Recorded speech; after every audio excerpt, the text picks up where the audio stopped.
Hola, saludos, soy el pastor Antonio Rosado. Es un placer poder estar con todos vosotros en esta hora, nuevamente para acercarnos a la palabra del Señor y poder estar adentrándonos en la revelación o en uno de los aspectos de la revelación en cuanto a los eventos que han de acontecer al final de los tiempos. En esta mañana vamos a estar estudiando de manera básica una doctrina realmente especial que llamamos el arrebatamiento de la iglesia. Realmente, como puedes ver en pantalla, hay diferentes maneras de hacer referencia a este evento futuro que muchos estamos esperando. Quiero decirte que en el contexto del cuerpo de Cristo no todo el mundo cree que esta doctrina sea, digamos, real. No todo el mundo al día de hoy está esperando que la iglesia sea arrebatada. Pero bueno, yo creo sí, realmente que hay suficiente fundamento bíblico como para estar esperando la manifestación gloriosa de nuestro Señor Jesucristo en clave de arrebatamiento, no en clave de segunda venida, y no en clave de segunda venida porque, como veremos al final de este estudio, hay creo que mucha evidencia bíblica como para poder tener convicción teológica de que el arrebatamiento y la segunda venida son dos eventos escatológicos de diferentes, no son la misma cosa. Y nosotros, la iglesia, estamos esperando, aquellos que lo estamos haciendo, el arrebatamiento de la iglesia. Hay diferentes maneras, como te decía, de hacer referencia a este evento escatológico. Uno sería la traslación, otro sería el rapto, de manera que cuando hablamos de la traslación o el rapto de la iglesia o el arrebatamiento de la iglesia, estamos haciendo referencia de tres maneras diferentes a un mismo evento escatológico. Y al menos yo estoy ya pidiéndole de vez en cuando lo recuerdo, soy contado entre aquellos que piden al Señor de formar parte de esta experiencia que seguramente va a ser gloriosa. No me hace ninguna ilusión experimentar la muerte física, no por temor, porque realmente para nosotros los creyentes el morir físicamente hablando es la plataforma de entrada a la gloria del Señor. Pero bueno, yo quisiera formar parte de este grupo que, llegado el momento, será arrebatado en gloria para ser unido juntamente con el Señor allá en los cielos. Déjame compartir contigo los textos que tienes en pantalla. En primer lugar, Primera de Tesalonicenses capítulo 4 versículos 13 al 17, donde podemos encontrar, vamos a estar haciendo lectura de los dos pasajes más conocidos que guardan relación y que dan respaldo bíblico teológico a esta doctrina. Aquí Pablo está diciendo a la iglesia en Tesalónica, les dice: hermanos, yo no quiero que ustedes ignoren acerca de los que duermen, para que no se entristezcan, porque no tienen por qué entristecerse como aquellos que no tienen esperanza, los incrédulos. Porque si nosotros los creyentes creemos que Jesús murió y creemos que Jesús resucitó, realmente, bueno, pues estamos esperando que Dios el Padre traerá con Jesús a los que durmieron en él. Por lo cual os decimos esto, dice Pablo, en palabra del Señor. Os decimos esto en el nombre del Señor, que nosotros que vivimos, que habremos quedado hasta la venida del Señor, no precederemos a los que durmieron, porque el Señor mismo, llegado el momento, con voz de mando, el Señor mismo, con voz de arcángel, con trompeta de Dios, descenderá del cielo y los muertos en Cristo resucitarán primero. Luego nosotros, los que vivamos, los que hayamos quedado, dice el apóstol, de forma clara y enfática, seremos arrebatados juntamente con ellos en las nubes para recibir al Señor en el aire, y así estaremos siempre con el Señor. Estaban ocurriendo cosas en la iglesia en Tesalónica.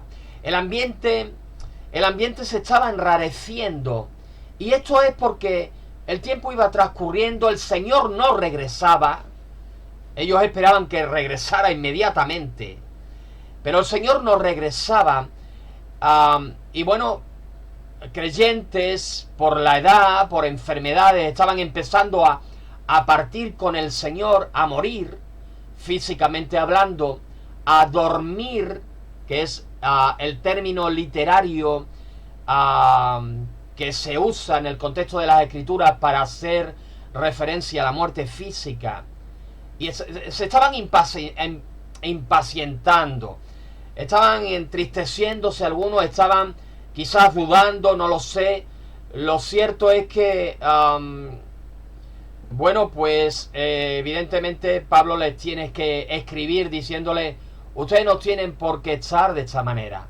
Tenemos esperanza y creemos que esto va a ocurrir, en este orden.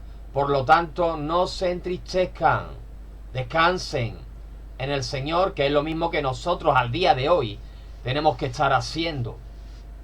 En 1 Corintios capítulo 15, versículos 51 y 52, encontramos al apóstol Pablo diciendo a la iglesia en Corinto lo siguiente. Él les dice: oigan, corintios, les digo un misterio. Ahí les va. No todos dormiremos, pero sí todos seremos transformados. Amén. En un momento, cuando ocurra eso, en un abrir y en un cerrar de ojos, a la final trompeta, porque se tocará la trompeta, y los muertos en Cristo serán resucitados incorruptibles, y nosotros, los que estén vivos, seremos transformados. Pablo les está diciendo: todos seremos transformados. Los que ya hayan partido con el Señor y los que cuando acontezca el rapto de la iglesia estén en vida. Yo espero, vuelvo a decir, Señor, espero estar en ese grupo de aquellos que son transformados estando en vida aún.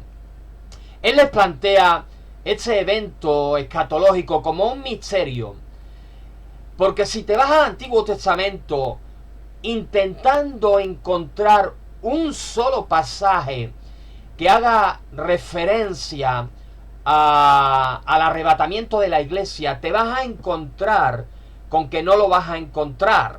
Te vas a encontrar con que en ningún lugar en el Antiguo Testamento se hace referencia al evento escatológico que llamamos arrebatamiento de la iglesia. Y es que no se había revelado hasta entonces, hasta este momento donde Pablo les dice: Corintios, les voy a revelar un misterio en el Señor.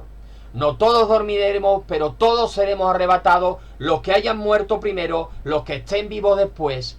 Esto es un misterio hasta entonces.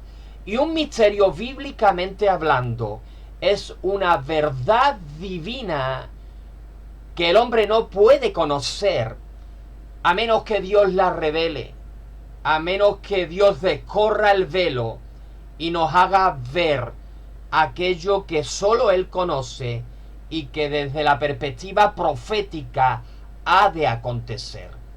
Así que bueno, continuando con el estudio, podemos hacer referencia al arrebatamiento, dar una pequeña definición que sería la siguiente.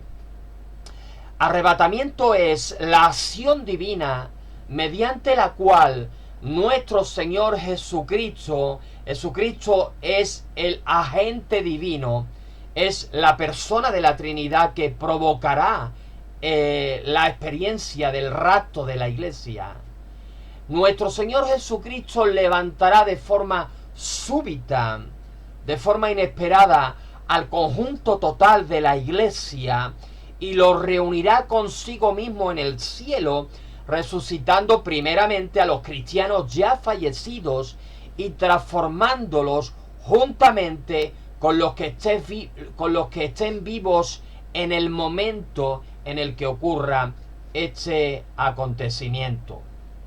¿Ok? Ahora déjame compartir a continuación contigo los términos bíblicos que podemos encontrar en el contexto del Nuevo Testamento y que hacen referencia a esta doctrina del arrebatamiento. Como puedes ver en pantalla, los términos son el término harpazo, que significa, se traduce por arrebatar, por tomar por la fuerza. Es el término, por ejemplo, que encontramos en la lectura que hicimos en Primera de Tesalonicenses, capítulo 4, versículo 17, donde el apóstol decía, seremos arrebatados. Otros términos como el término episunagoge, que significa reunión o asamblea, el término ayaso, que significa transformar, significa cambiar, es el que aparece en la lectura que hemos hecho en Primera de Corintios 15. Términos como el que encontramos en Juan capítulo 14, versículo 3, el término paralambano, que es cuando el Señor les está diciendo a sus discípulos, no se entristezcan, yo voy a preparar lugar y allí donde yo estoy, ustedes también van a estar, porque yo voy a volver, yo voy a regresar y allí donde yo estoy, ustedes van a estar conmigo. El término también muy conocido, el término epifanía, que significa, se traduce por manifestación, por aparición. Aparece en el término, en el pasaje donde Pablo a Tito le dice en el capítulo 2, versículo 13, que estamos esperando la manifestación gloriosa de nuestro Señor Jesucristo. También encontramos el término ruomai, que significa traer a uno, que significa rescatar. El término muy conocido, el término apocalipsis, que significa, se traduce por destapar, por revelar, por descorrer el velo de aquello que está oculto. Y el término muy conocido, el término parusía, que significa venida, que significa llegada, que significa presencia. La presencia lógica en base a la venida, en base a la llegada del individuo, de la persona. En este caso, en base a la llegada de nuestro Señor Jesucristo. Y bueno, continuamos con el estudio. Ahora tú puedes ver en pantalla cómo encaramos, confrontamos, digamos, el aspecto más controversial en relación a esta doctrina, que no es otro sino la cuestión en relación al hecho de poder tener claro, de poder determinar, perdón, ¿cuándo tendrá lugar el rapto de la iglesia en relación con la gran tribulación? Y ahí tú puedes encontrar que hay 5 posturas teológicas, que son el pretribulacionismo, el midtribulacionismo, el posttribulacionismo. Son las 3 posturas posiblemente más conocidas, pero también encontramos la postura teológica que se define como el rapto preira, o en quinto lugar el rapto parcial de la iglesia. Bueno, pues yendo por partes, en primer lugar encontramos el rapto pretribulacional. Y el rapto pretribulacional es la postura que enseña que el arrebatamiento tendrá lugar antes de la gran tribulación. Antes de la gran tribulación. Esta es la postura teológica que yo enseño, que yo defiendo, que yo creo, siempre respetando la postura que otros puedan tener. Aquí no se trata de descalificar a nadie. Aquí no se trata de entrar en un enfrentamiento. Aquí se trata de respetar.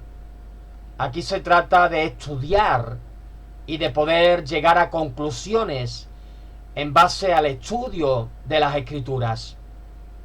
Y es en base al estudio de las Escrituras que yo me posiciono en que la doctrina del pretribulacionismo es la que tiene mayor argumento bíblico.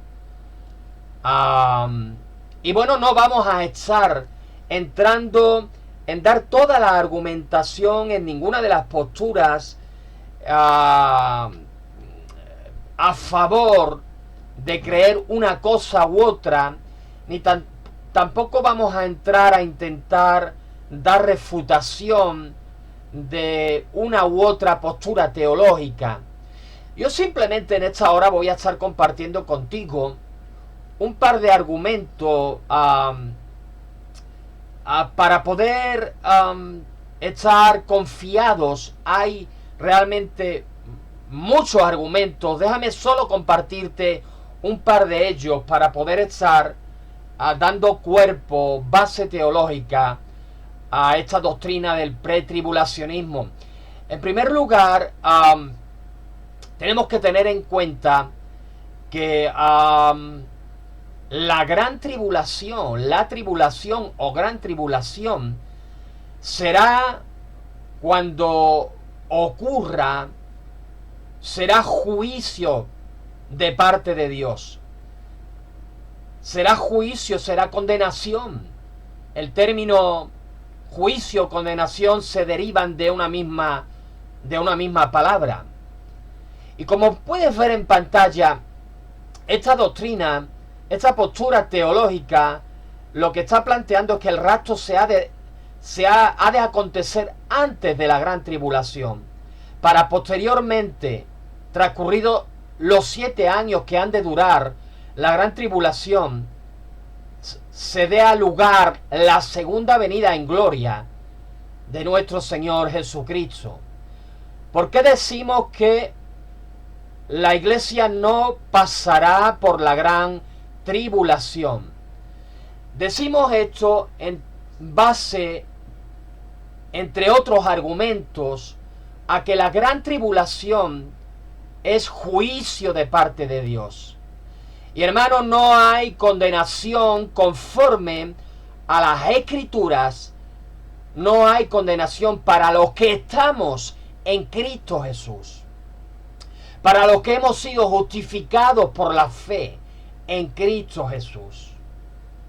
Así que no tiene lógica alguna pensar que habiendo Cristo Jesús experimentado todo el juicio, toda la condenación que nosotros merecíamos, después de haber creído en Él, tener que pasar por esta experiencia de juicio, de condenación, cuando el juicio y la condenación que nosotros merecíamos ya cayó sobre Jesús en la cruz del Calvario, y esa su justicia ya se nos imputó a nosotros cuando creímos en Él, cuando reconocimos que su muerte tiene poder y autoridad juntamente con su resurrección para justificarnos, para declararnos inocentes, aunque no lo seamos,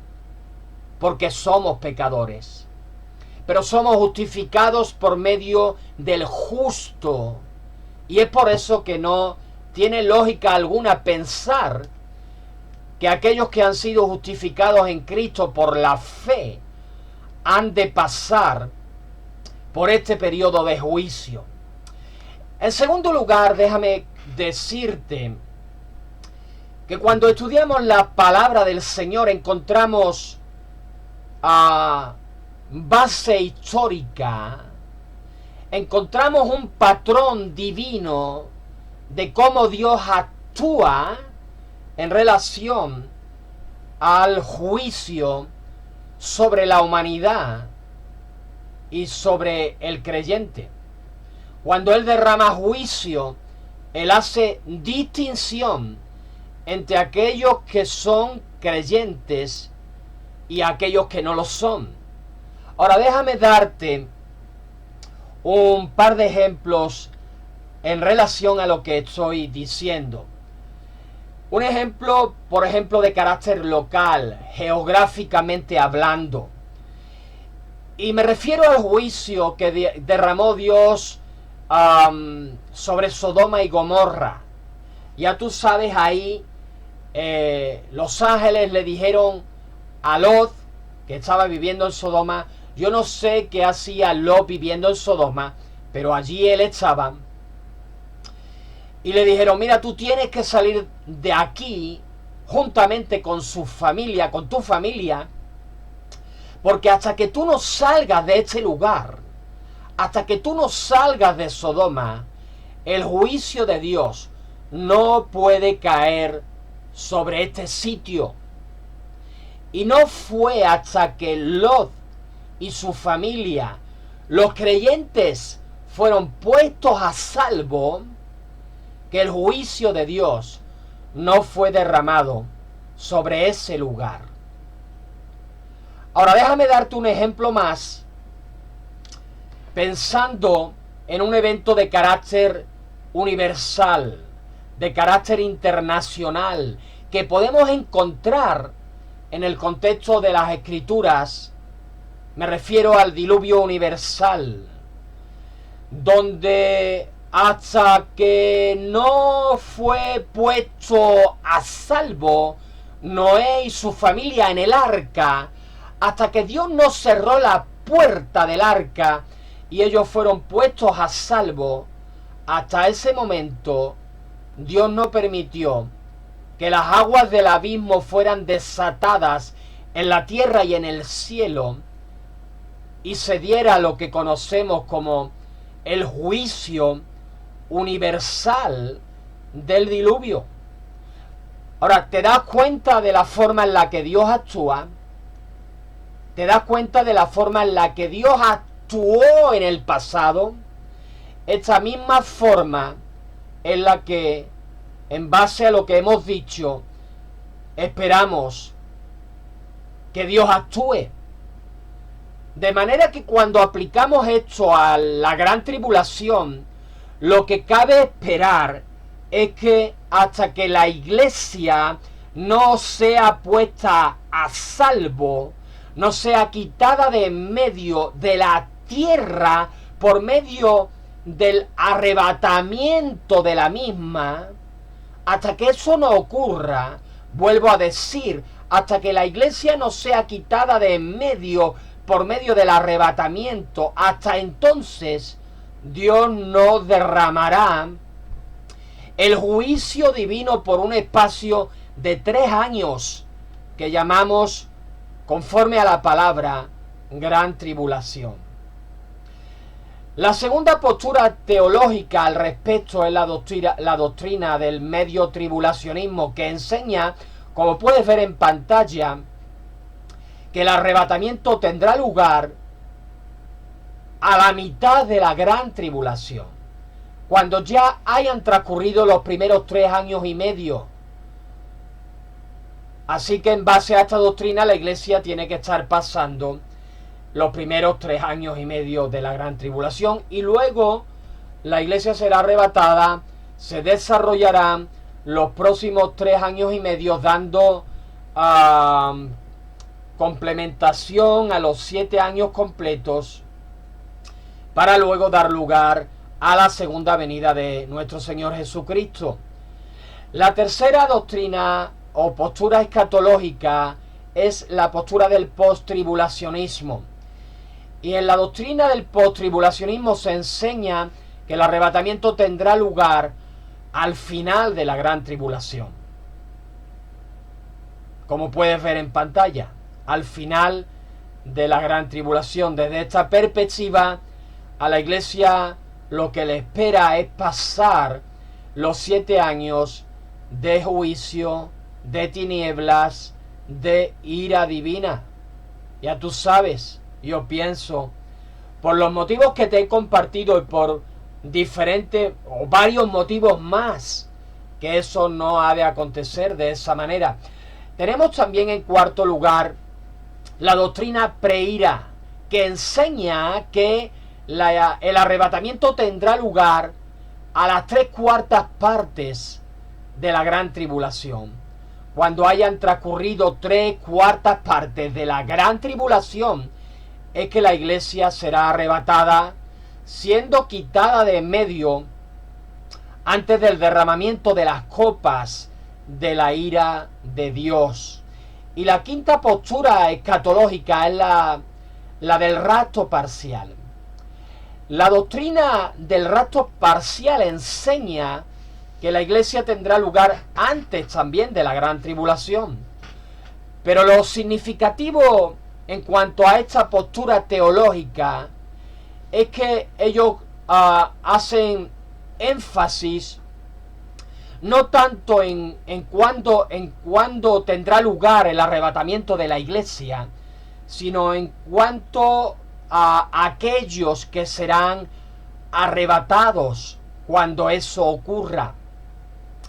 Y enseñan, creo que equivocándose en todos los sentidos, que solo los espirituales, que solo los que estén esperando, que solo los que estén en vela, que solo los que tengan un grado, un nivel de espiritualidad o de santidad, solo esos serán arrebatados. El resto de la iglesia, aquellos que no tengan ese grado de santidad, aquellos que no tengan ese grado de espiritualidad, aquellos que no estén esperando, que no estén en vela, aquellos serán dejados aquí. Pero lo cierto es que el cuerpo de Cristo, la iglesia, no puede ser desmembrado, no se puede romper. Recuerda, Pablo dijo, inspirado por el Espíritu Santo, que todos seremos transformados, que todos seremos arrebatados juntamente con el Señor. Así que bueno, déjame terminar este pequeño estudio compartiendo contigo algunas diferencias, tantas como 13, diferencias entre la experiencia del rapto de la iglesia y el evento escatológico que supondrá la segunda venida de nuestro Señor Jesucristo. Porque muchos cristianos confunden esto. Muchos cristianos piensan, equivocándose, que el arrebatamiento de la iglesia y la segunda venida de nuestro Señor Jesucristo hacen referencia a un mismo evento escatológico. Saber, tiene que tener en cuenta, cuando leas, estudies la palabra del Señor, que no son el mismo evento escatológico. Realmente la iglesia al día de hoy no está esperando la segunda venida propiamente hablando del Señor Jesús. Estamos esperando el arrebatamiento de la iglesia.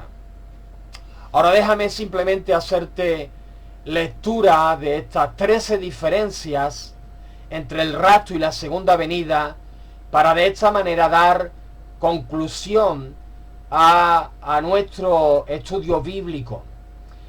El rapto, puedes ver en pantalla, en el rapto habrá o se dará el arrebatamiento, la traslación de todos los creyentes. En la segunda venida no habrá traslación, no habrá arrebatamiento. En segundo lugar, en el rapto, los creyentes arrebatados van al cielo, se reúnen con el Señor en el aire. En la segunda venida esto no será así. En la segunda venida, los creyentes arrebatados no van al cielo, vuelven del cielo a la tierra.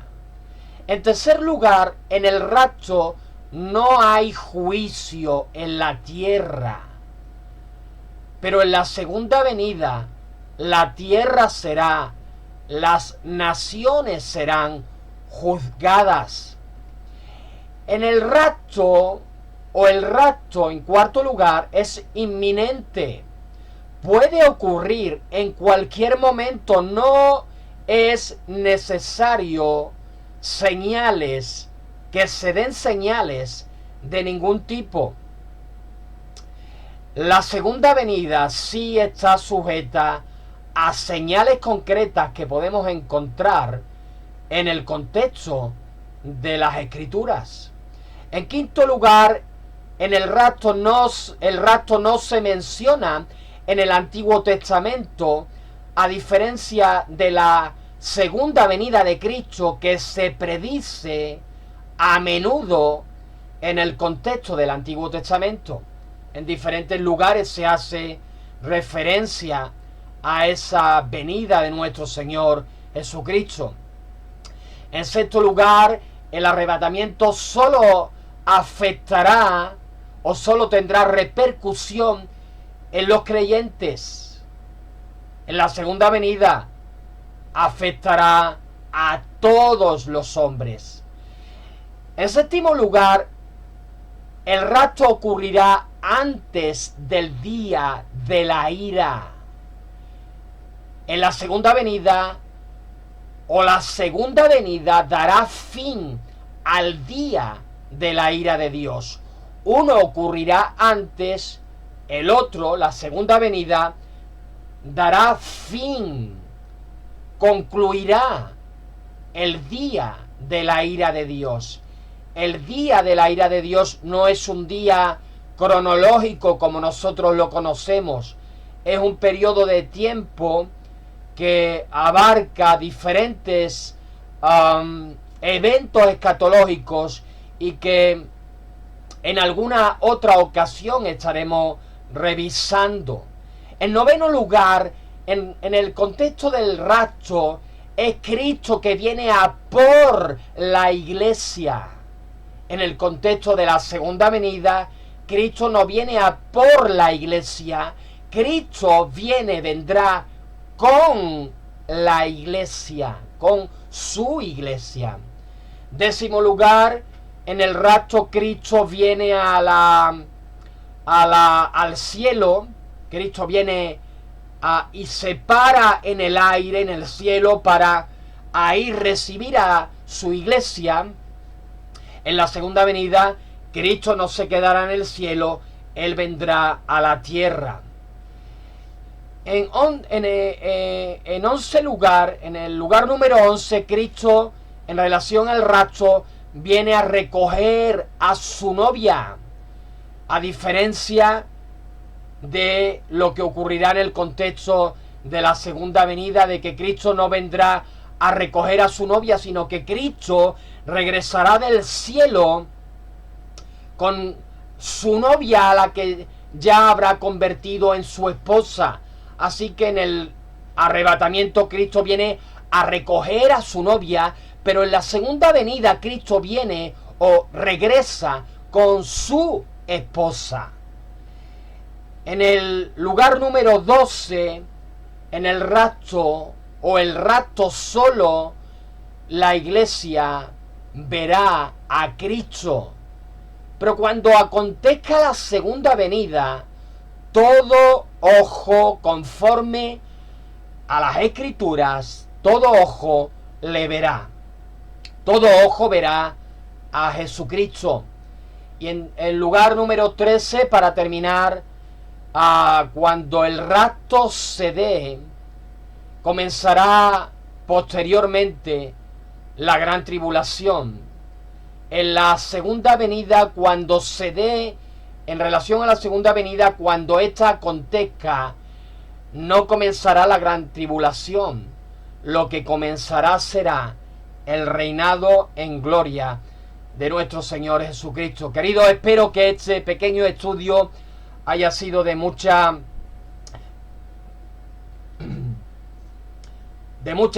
bendición para ti, y nos vemos en el próximo estudio. Dios te bendiga grandemente.